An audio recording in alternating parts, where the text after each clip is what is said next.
greetings to all the listeners. I am Dr. Vaibhav Mathur, consultant neurophysician and movement disorder specialist working at Narayana Multi Speciality Hospital, Jaipur.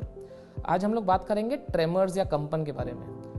It is a very common disorder जो हम लोगों को काफ़ी रोज़मर्रा की ज़िंदगी में लोगों में दिखता है. Tremors are basically the hands और द फेस और द नेक, इनके अंदर एक्स्ट्रा मूवमेंट्स आने लगते हैं जिसकी वजह से आप स्टेबिलिटी नहीं रख पाते.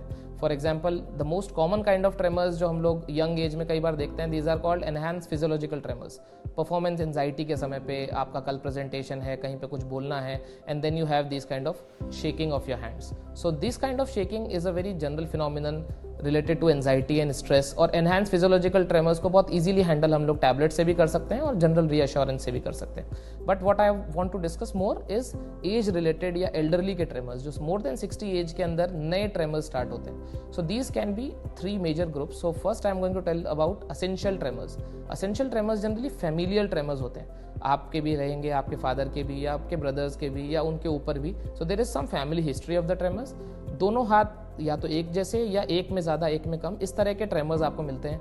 पेशेंट्स से कि हमको चाय के कप लेने में, चम्मच से खाना खाने में, या कोई भी तरह का प्लेट पकड़ के रखने में खाने के समय, all those kind of activities जिसमें स्टेबिलिटी जरूरी है, वहाँ पे आपको थोड़े थोड़े ट्रेमर्स होने लगते हैं. सेकंड इज डिस्टोनिक ट्रेमर्स जो पोजीशन रिलेटेड होते हैं. फॉर एग्जाम्पल्स काफ़ी सारे यंग लोगों को भी होते हैं जिसमें वो स्पेशली लिखने के समय पे उनको ट्रेमर होने लगते हैं, but all the other activities they can do very well. So एक पर्टिकुलर पोजीशन या काम के अंदर होने वाले ट्रेमर्स को डिस्टोनिक ट्रेमर्स कहते हैं.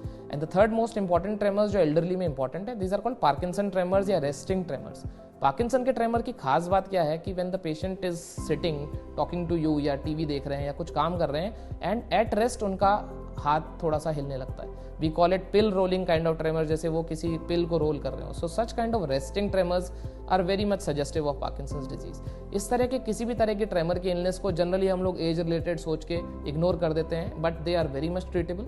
And I guess the tremors should be first consulted with a neurologist, और अगर वो ट्रीटेबल हैं तो we should go ahead with it.